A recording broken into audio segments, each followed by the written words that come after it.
Samantala, isinalang na ng COMELEC sa hardware acceptance test ang ilang makina sa mahigit 20,000 automated counting machines ng Miru Systems na dumating na sa bansa para sa gagawing halalan sa 2025. Narito ang balita ni Margot Gonzalez. Dumating na sa bagong warehouse ng Commission on Elections sa COMELEC sa Laguna ang initial batch ng Automated Counting Machines o ACMs ng Miru Systems na gagamitin para sa 2025 midterm elections. Ayon kay COMELEC Chairman Attorney George Garcia, nasa mahigit 27,000 na ACMs ang dumating na sa bansa. Ang iba't ibang component ng mga makina ay sinimulan ng isa lang sa hardware acceptance test para malaman kung lahat ng ito ay gumagana. For example, yung screen, yung touch screen niya, yung scanner, gumagana ba? Yung mismong audio, gumagana ba? Lalo pa pag yung gagamitin ng mga PWD natin na gustong mapakinggan yung mga kung sino pagpipilian nila.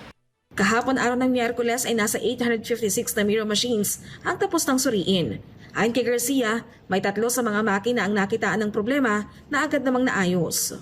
Kung isa sa mga components, halimbawa kahit yung audio ay nag-fail, kaagad na sinasantabi yung mismong buong ACM na yan. So far, ang napansin lang na may ilang piraso yung problema audio. At kaagad din itong nareremedyohan, kaagad itong naaayos. Kaya kaagad din na ilalagay na doon sa batch na natapos yung mga makina na yan. Ito ang very important sa rule. For every batch of delivery, 5% of the total number of ACMs will undergo stress test. Kapag nakita sa test na may isang component ng makina na sira o depektibo, ay kailangang palitan ng Miru ang buong makina.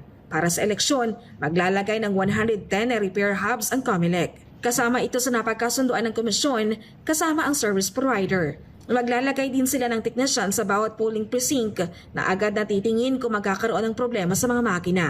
Kung meron isang makina na nagkaroon ng problema, ang una munang nakalagay sa protocol ay meron tayong technician bawat polling place. Yung technician muna ang gagawa ng paraan, baka lang kasi nagkamali yung teacher, etc. Kung talagang ang defect o yung SD cards ang may problema, itatakbo ka agad dyan through the fastest means possible sa ating repair hubs na kasama rin sa commitment at nakabundle sa kontrata ng Miru. Ibig sabihin, yung mga repair hubs, Miru ang magpo-provide. Miru ang gagastos din. Para sa buwan ng Oktubre, inaasahan ng COMELEC na may deliver ang panibagong 30,000 automated counting machines at sa buwan ng Nobyembre, ang balanse sa 110,000 na makinarya. Samantala maliban sa ACMs ay dumating na rin ang 2,000 mula sa 7,000 na Starlink na gagamitin naman para sa transmisyon ng resulta ng botohan.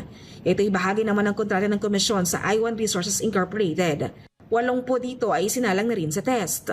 At the same time, sinusubukan doon sa Starlink kung lahat din ng component ay gumagana at nakaka-receive ba na maayos ng transmission.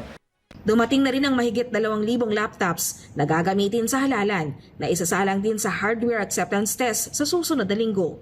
Balak ng komisyon na maglagay ng isang laptop sa kada canvassing area para sa transmission. Ayon sa COMELEC, ang lahat ng makinarya ilang araw bago ang eleksyon ay muling isasabak sa field testing, mock elections, final testing and sealing bago sila tuluyang gamitin sa araw ng halalan.